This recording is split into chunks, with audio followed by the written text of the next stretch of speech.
లేదు వాళ్ళు హలో మీరిద్దరు వాళ్ళకి ఎవరు చెప్పారు నాకు తెలుసు. శరత్ గారే చెప్పారండి. ఏం మాట్లాడుతున్నావురా? అయినా శరత్ గారు ఎందుకు చెప్తారండి? మొన్న ఇతను ఫోన్ మాట్లాడటం నేను విన్నాను. వాట్ ఈస్ దిస్ శరత్, మీరు ఇలా చేస్తారని అనుకోలేదండి. శరత్ గారు మీకేం అన్యాయం చేశామండి? మా పాప జీవితాన్ని ఇలా నాశనం చేస్తున్నారు. పిచ్చి, మీరు అందరూ తప్పుగా అనుకుంటున్నారండి. నేను అసలు నా ఉద్దేశంతో చెప్పలేదండి. ఏ ఉద్దేశం అనుకుంటున్నారండి? పెళ్లి క్యాన్సిల్ అయిపోయింది. నేను యాక్చువల్గా ఇవన్నీ అమ్మాయి పాజిటివ్ క్వాలిటీస్ కింద చెప్పాను, కానీ వాళ్ళు నెగిటివ్గా తీసుకున్నట్టున్నారు. దీంట్లో పాజిటివ్స్ ఏమున్నాయి శరత్? అంటే నేను ఎలా చెప్పానంటే, మీరు మీ అమ్మాయిని మహారాణిలా చూసుకుంటారని చెప్పానండి. పొద్దున్న 10:30, 11 అయినా లేపరు, అమ్మాయి లెగాలి అని చెప్పాను నేను. అమ్మాయికి ఏమి ఇష్టం అదే వండుతారు. ఒక అమ్మాయికి నచ్చపోతే బయట నుంచి తెచ్చి పెడతారు, కానీ అమ్మాయికి నచ్చింది అయితే మాత్రం ఇంట్లో పెట్టరండి.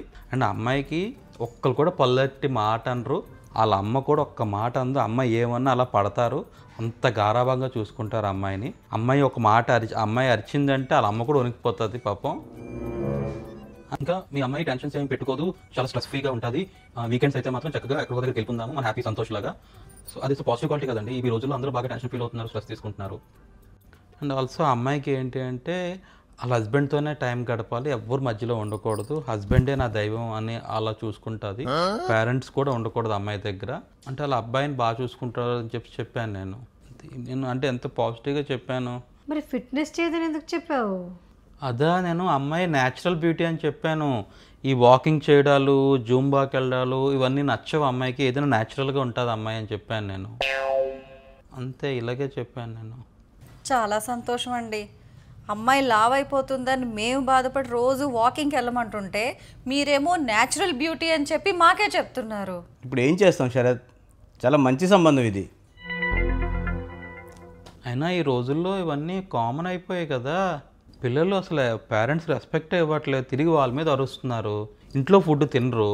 వీటి గురించి ఎవరైనా పెళ్ళి క్యాన్సిల్ చేసుకుంటారా? నేను నమ్మలేకపోతున్నాను. శరత్ ప్లీజ్ వాళ్ళతో మాట్లాడి కన్విన్స్ చేయు. అయ్యి నేను మాట్లాడతాను. పాప కొంచెం వాకింగ్ ఏదో చేయమనండి. అది మేము చెప్తామండి. న్యాచురల్ బ్యూటీ అన్నా అంటే మరి వాళ్ళు లావ్ అయిపోతుంది అంటున్నారు కదా. సరేనండి, అయితే మేము వస్తాం, మీ ఫోన్ కాల్ గురించి వెయిట్ చేస్తుంటాం.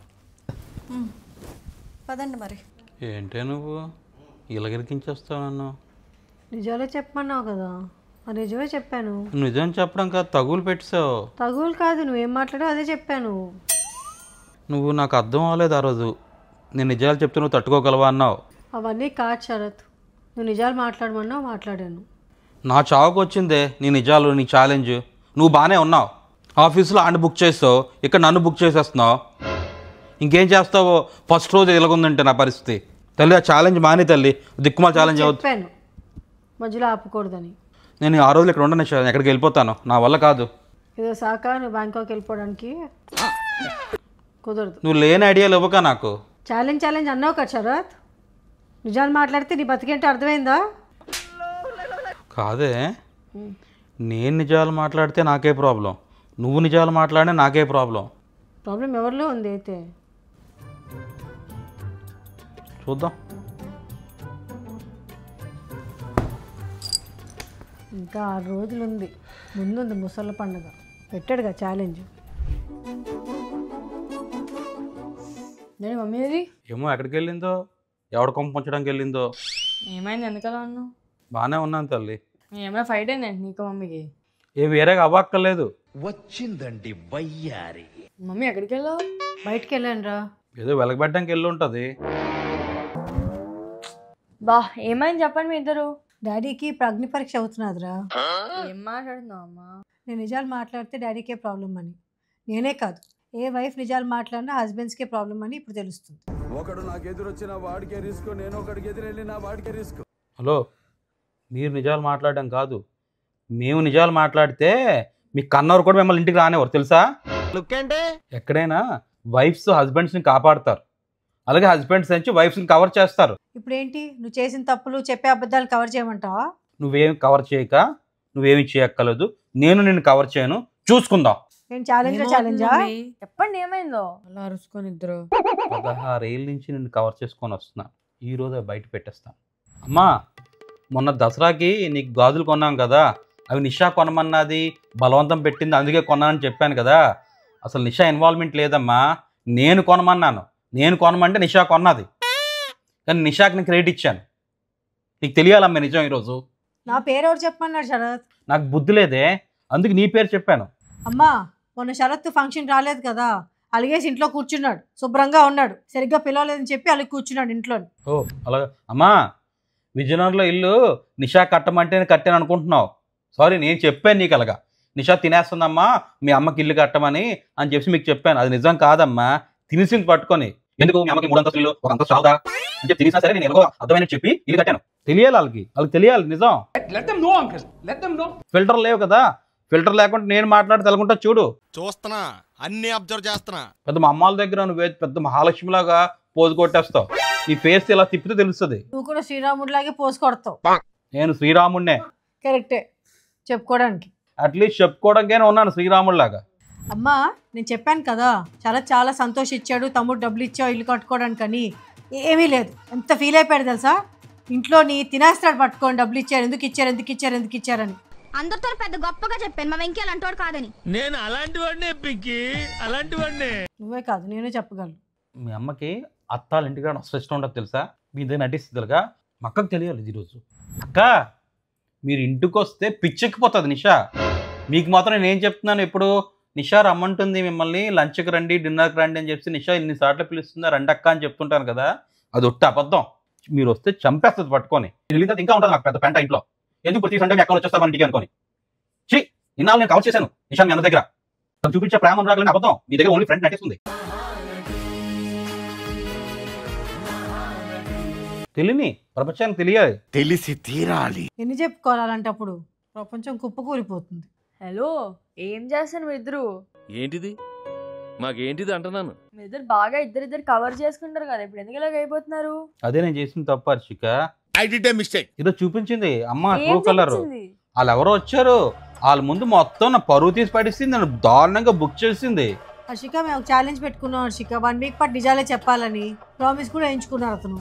మన నిజాలు చెప్పకపోతే ఇంకేం చేయాలి? కరెక్టే కదా. సరే, me want to know something? మీ అమ్మ గురించి ఏమి అడుగుతారా? మీరు ఈ అవకాశాన్ని వాడుకోండి, చెప్పేస్తాను మొత్తం. ఏమని అడగచ్చా? ఏమైనా అడుగు. సరే డాడీ, మమ్మీకి నేనంటే ఎక్కువ ఇష్టమా, యశ్ అంటే ఎక్కువ ఇష్టమా? పిచ్చిదానా, ఆడంటేనే ఇష్టమే. పెట్టావు కదా ఫిట్టింగ్. నిజమే కదా, నీకు ఆడంటే కదా ఇష్టం. నీకేం లేవరు అడగడానికి? మా డాడీకి ఎవరు ఇష్టం? ఇంకెవరు? అదిగో ఆ ముద్దుల కూతురు, అందుకే ఇద్దరు పక్క పక్కన కూర్చున్నారు కదా. హలో, అది వచ్చి కూర్చోంది ఇక్కడ. మళ్ళీ ఎవరికైనా చెప్పాలంటే నా 2 పిల్లలు, నా 2 కళ్ళు, 2 కిడ్నీలు, 1 గుండె అంటారు. గుండె ఏంటో అమ్మే? నేను ఆ గుండె ఇప్పుడు కాదు, పూర్వం. ఇప్పుడు పెద్ద బండ, నువ్వు ఆ బండ నెత్తి మీద మొయ్యలేకపోతున్నాను. పెద్ద మాట అన్నాడు సార్. నువ్వేంటి, నువ్వు కూడా బండే, నీ సైజు కూడా బండలాగే ఉంది. జాబేమిటి కూర్చొని చేసే పని, ఆ మాత్రం గుప్పెడు పొట్టుండదా? నువ్వు పెద్ద ఇనుపుల్లాగా ఉన్నావు అనుకుంటున్నావు. ఏంటి చూసుకో, రోజు రోజుకి లావ్ అయిపోతున్నావు. జోంబాకి వెళ్ళి పొద్దున వాక్ వెళ్ళిపోద్ది, సాయంత్రం జోంబాకి వెళ్ళిపోద్ది, మధ్యలో మాత్రం చిప్స్ తినేస్తుంది, థమ్స్అప్ తాగేస్తుంది. హలో, ఏం మాట్లాడతాడు నువ్వు, ఏం మాట్లాడతాడు? నా ఫిట్నెస్ గురించి నువ్వు మాట్లాడుకు, నీకు అర్హత లేదు, అర్థమైందా? నువ్వు అసలు ఏం చేయవు కూడా. హలో, ఎవడు తగ్గాడు? నేను తగ్గాను. నువ్వు దంపుడు బియ్యం తినేసి తగ్గుతున్నావు, నేను కష్టపడి వర్కౌట్ చేసి తగ్గుతున్నాను. నువ్వు తిను, నీకు ఎవడు తినద్దు అన్నాడు? నీకు థమ్స్అప్లు కావు, ఇవన్నీ కావాలి. ఏమవుతాయి థమ్స్అప్లు తాగి, స్ప్రైట్లు తిని, బిర్యానీలు తింటే? స్ప్రైట్లు తినరు, తాగుతారు. ఏదోలా గడుదు గుడ్డు. నువ్వేంటి నాకు వాడి పొలాలు పెడుతున్నావా? నాకు దాన్ని పెట్టట్లేదా? అది నిజం, ఇది అబద్ధం. నీ దాకా వస్తే అబద్ధం, నాకు మటుకు నిజమా? రే, నీ క్రికెటర్ ఎవడో జాయిన్ చేశాడు? నువ్వే. ఎవడు వచ్చి మీ సార్తో మాట్లాడతాడు? ఎవడు నీకు పొద్దున్న రాత్రి క్రికెట్ గురించి డిస్కస్ చేస్తాడు? ఎవరు నీకు అన్ని చెప్తున్నారు? నువ్వే. నువ్వు నమ్ముతావు మమ్మీ చెప్పిన మాట? హలో, క్రికెట్ గురించి నాకు తెలియదు, నేను మాట్లాడను, కానీ పవర్ పట్టుకెళ్తున్నాను 5 గంటలకు పొద్దున్న. నీకు డ్రైవ్ చేయడం ఇష్టమే, అందుకు నువ్వు పట్టుకెళ్తావు. ఏం మాట్లాడుతున్నావు? డ్రైవ్ చేయడం ఇష్టమే, కానీ 5 గంటలు లేచి తీసుకెళ్ళి దింపే అంత ఇది లేదు. దింపకైతే ఎవడు దింపండి, నేను దింపుకుంటాను. నువ్వు లేవాలి కదా. ఎందుకు లేకను నేను? ఎన్నిసార్లు? అరే, నేను లెగిస్తాను లేక దింపడానికి చెప్పు. నువ్వు వీడు వదిలేలేడు, ఏదో ఒకటి చెప్పేద్దాం. ఎందుకు అబద్ధాలు చెప్తున్నావు? నీకు ఛాలెంజ్ పెట్టాలి ఏంటి? హీరో విలన్ కొట్టుకుని కమెడీని చంపేసినట్టు నా మీద పడతారేంటి వీళ్ళు? కొన్నిసార్లు లెగిస్తారు కదా మమ్మీ. అది మా ఇద్దరికి గొడవ అయితే లేస్తారు. ఆడ కెరీర్ గురించి నేను ఎంత ఆలోచిస్తున్నానో, ఎంత కష్టపడుతున్నానో అది ఆడికి తెలుసు. నాకు తెలీదమ్మా. నీకు తెలుసు. తెలీదండి. కానీ నువ్వు ఒప్పుకో, నీకు నచ్చదు. నువ్వేదో చిన్నప్పుడు క్రికెట్ రావలేదని చెప్పి ఐడియాస్ అని వీడి మీద రుద్దుతున్నావు. వీడికే ఇంట్రెస్ట్ లేదు. నేనే రుద్దలేదు, వాడికి ఇంట్రెస్ట్ ఉంటేనే నేను క్రికెట్ జాయిన్ చేశాను, ఎంకరేజ్ చేస్తున్నాను. వాడు ఇంకా మానేస్తాను వెళ్ళను అంటున్నాడు. ఏం మాట్లాడుతున్నావురా? నేనేమన్నానమ్మే? చెప్పరా, నాకు చెప్తున్నావు కదా, అదే డాడీకి చెప్పు. అదేంట్రా అంత నాకు అలాంటి షాక్ ఇవ్వక. ఇలాంటి మాటల వల్లే వాడు భయపడిపోయి చెప్పట్లేదు. నేనంటే భయమా నీకు? లేదు, ఏం మాట్లాడుతున్నావు నువ్వు? బుర్రంటే మాట్లాడుతున్నావా? నిజాలు మాట్లాడుతున్నాను. నీ దగ్గర చెప్పుకొని నీకు ఇంట్రెస్ట్ లేదు క్రికెట్కి వెళ్దాం. ఏంటి స్నేహిల్ చెప్పలేదు అని చెప్పలేదు అంటున్నాడు. అబద్ధాలు ఆడకు నువ్వు, నటించకు. నువ్వు ఫెయిల్ అయిపోవు, నువ్వు అబద్ధాలు ఆడిచావు. ఎలా ఫెయిల్ చేయాలా అని చూస్తున్నావు నువ్వు. కాదు, వాడు మాట్లాడతాడు, నెక్స్ట్ టైం మీరు మాట్లాడి రికార్డ్ చేసి నీకు వినిపిస్తాను. ప్లీజ్ మమ్మల్ని బుక్ చేద్దాం ప్లీజ్. ప్లీజ్ నన్ను వదిలేసి. స్నేహిల్ నిజంగా నీకేమైనా ప్రాబ్లం ఉంటే చెప్పు, ఓకే? I can understand. హర్షిగా నీకు కూడానమ్మా, if you have anything you tell me openly. పిల్లలు ఎప్పుడు పేరెంట్స్ భయపడకూడదు, ఏదైనా ఉంటే ఓపెన్గా చెప్పాలి. మేము అర్థం చేసుకోలేకపోతే మిమ్మల్ని ఎవరు అర్థం చేసుకోలేరు. మొదలు పెడతాడమ్మా, నించోపెట్టి క్లాసులు పీకమంటే నీ తర్వాతే. ఎవరికైనా ఎప్పుడైనా నించోపెట్టి క్లాసులు పీకేస్తావు. ఏదో నువ్వు ఎప్పుడు అల్లరి చేయనట్టు, అన్ని మంచి పనులు చేసినట్టు. నాకు తెలియదు అనుకుంటున్నావా? వీళ్ళకి తెలియదేమో నీ సంగతి. కాలేజ్ లైఫ్లో నువ్వు ఎంత అల్లరి చేసావు నాకు తెలుసు. అది ఆర్ట్. ప్రిన్సిపల్ ఆఫీస్ నుంచి కాల్ వచ్చిందంటే ఫస్ట్ పేరు మీ నాన్నదే ఉంటుందిరా. అట్లుంటది మనతోని. ఎంత అల్లరి చేసేవాడు తెలుసా, ఎన్ని కచ్చాలు చేసేవాడు తెలుసా. ఏవో చిన్న చిన్నవి ఉంటాయి కదా మా చిన్నప్పుడు అల్లర్లో, అలాంటివి. చిన్న చిన్నవేం కాదు, యాక్టింగ్ ఒక అమ్మాయిని చంపేపోయాడు పాపం. ఏం మాట్లాడుతున్నావురా? నరాలు కట్ అయిపోయింది. ఏం మాట్లాడుతున్నావు నువ్వు? గుర్తులేదా ఏంటి? ఏంటిది? రిజల్ట్స్ వచ్చినప్పుడు ఒక అమ్మాయిని భయపెట్టావు, నువ్వు ఫెయిల్ అయిపోయావని. దాని గురించా? ఏం భయపెడుతుంది? చంపేయడం ఏంటి? చంపేయడం మరి అంతవరకు తీసుకెళ్ళావు నువ్వు. పెద్ద స్కెచ్ గీశారు తెలుసా కాలేజ్లో ఉన్నప్పుడు. నాయన మామూలుడు కాదమ్మా. యూనివర్సిటీకి వెళ్ళిపోయారు, రిజల్ట్స్ వచ్చాయని చెప్పు. చెప్తే సరిగ్గా చెప్పు, నీకు స్టోరీ చెప్పడం కూడా రా తిన్నంగా. ఈడైతే లాయర్ లాగా ఈడైపే చెప్తాడు, నేనైతే జడ్జి లాగా అందరి వైపు చెప్తాను. ఏం చెప్పినా నా వైపు చూసి చెప్పు. నా మీద కంప్లైంట్ చేయడం వచ్చు నీకు వచ్చి కదా, బాగా చెప్పు వీళ్ళకి. కాదురా బుజ్జి, డిగ్రీ సెకండ్ ఇయర్ లో చెప్పమంటే ఓహో చంద్రముఖి పూనేస్తుంది అనమాట అతనిలోని కథలు చెప్పమంటే. ఇది కథ ఏం కాదు, జరిగింది వాస్తవం. నిజంగా ఎవరైనా చంపిపోయావా? చంపడం అంటే మీ అమ్మలా మాట్లాడదు, మీరు అలాగే మాట్లాడతారా? కథ వినండి, కథ వినిన తర్వాత మీరే డిసైడ్ చేయండి అతను ఏం చేద్దాం అనుకున్నారు. చెప్పు డాడీ. నేను చెప్తాను చూడండి, నీట్గా చెప్తాను. నాకు డిగ్రీ సెకండ్ ఇయర్లో ఉండేటప్పుడు first year final exams marks వస్తాయి కదా, అవి మాకు పేపర్లో దేంట్లో రావు, కాలేజ్కి వచ్చేస్తాయి. సో ఇప్పటికి వచ్చేవి కాదు. సో నేనేం చేశానంటే, నేను యూనివర్సిటీకి వెళ్ళి తెస్తాను అని చెప్పేసి రోజు యూనివర్సిటీకి వెళ్ళేవాడిని. మార్క్స్ రాలేదు అని చెప్పేసి మళ్ళీ వచ్చేవాడిని. ఇలాగ ఒక 2-3 టైమ్స్ జరిగింది. ఇంకొక రోజు ఐడియా వచ్చింది, ఎవ్రీ టైం అక్కడ మార్క్స్ రావట్లేదు, ఇక్కడ ఎంటీ హ్యాండ్స్తో వెళ్తున్నాను, ఇలా కాదని చెప్పేసి యూనివర్సిటీలో చెట్టు కింద కూర్చొని మొత్తం 40 మంది మా క్లాస్ అంతా వాళ్ళ పేర్లు రాసి నాకు నచ్చిన మార్కులు వేసాను అందరికీ. నాకు నచ్చిన వాళ్ళందరినీ పాస్ చేశాను, మంచి మార్కులు వేసాను, నాకు నచ్చిన వాళ్ళందరినీ ఫెయిల్ చేశాను. ఈ లిస్ట్ పట్టుకుని తిన్నాక కాలేజ్కి వెళ్ళిపోయాను. సో మా క్లాస్లో ఒక చిన్న స్టేజ్ లాగా ఉంటుంది. మాట్లాడితే స్టేజ్ ఎక్కిపోయేవారా మీ డాడీ? ఆ రోజుల్లో డెడికేషన్ అలా ఉండేది. అది మనకి ఇష్టం స్టేజ్ ఎక్కడం ఇప్పుడు. సో ఆ స్టేజ్ మీదకి వెళ్ళిపోయాను రా. మొత్తం క్లాస్ అంతా ఫుల్ అటెన్షన్, మార్క్స్ వచ్చాయి అనుకొని ఇలా పేపర్ చూసుకొని వెళ్ళిపోయాను. ఇంక ఇలా చదువుతున్నాను, ఒక్కొక్కరు ఫుల్ ఎక్సైట్ అయిపోతున్నారు. సో ఇలా చదువుతూ నాకు ఒక అమ్మాయి అంటే అంత నచ్చదు. అమ్మాయిని 3 సబ్జెక్టులు ఫెయిల్ చేశాను. అమ్మాయి ఏంచి ఆడడం మొదలుపెట్టింది. ఇంకొకడు ఉన్నాడు, వాడిని 5 సబ్జెక్టులు పాస్ చేశాను. ఆడించి ఓ మామా సూపర్ మామా అన్నాడు. ఆడు యాక్చువల్గా ఒక ఎగ్జామ్ రాయలేదు. అడిగాను, అరే నువ్వు ఎగ్జామ్ రాయలేదు కదా, ఎలాగ 5 పాస్ అయిపోయి అనుకున్నావు అన్నాను. అంటే ఏమో మామ, యూనివర్సిటీ వాళ్ళు నచ్చిన వాళ్ళు పాస్ చేస్తారు, నచ్చిన వాళ్ళు ఫెయిల్ చేస్తారు కదా, అలాగేమో నాకు కొట్టేసారేమో మార్కులు అనుకున్నాను. ఒక పాజిటివిటీ. ఈ అమ్మాయి ఏడుస్తుంది కదా పక్కన, అమ్మాయి ఏడ్చి అమ్మాయికి ఆస్మా అటాక్ వచ్చింది.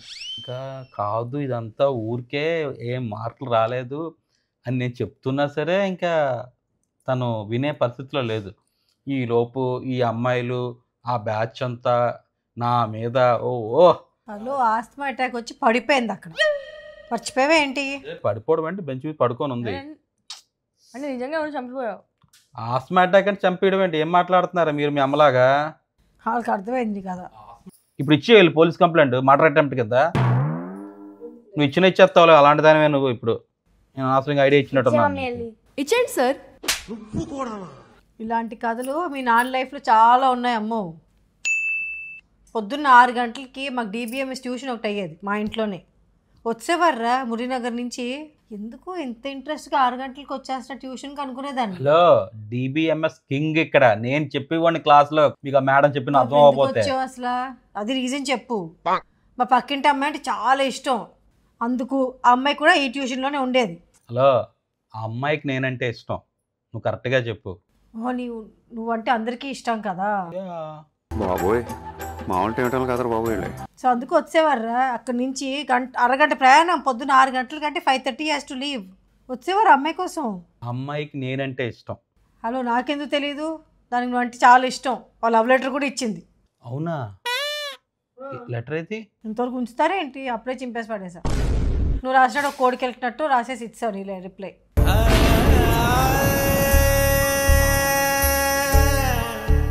డాడీ నీకు ఎన్ని లవ్ స్టోరీస్ ఉన్నాయి డాడీ?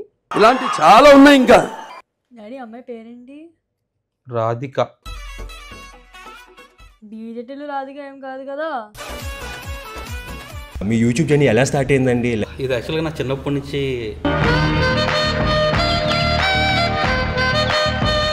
ఎందుకు చాలా అబద్ధాలు చెప్తున్నావు నువ్వు?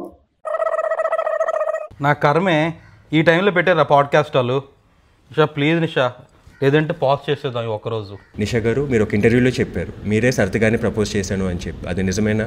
నమ్మశక్యంగా లేదు కదండి. ఐడియాస్ ఎలా వస్తుంటే ఎవ్రీ వీడియోలో కొత్త కంటెంట్తోనే వస్తూ ఉంటారు. లగ్గానే ఫుల్ డీప్ మెడిటేషన్ చేస్తానండి. వీడు అప్పుడే బీబీసీ రేంజ్లో ఎంచుకుంటున్నాడు. తనకు తెలియదండి, ఇది కట్ చేసి ఎడిటింగ్లో కొంచెం కట్ చేసి బాగోదు నిషా.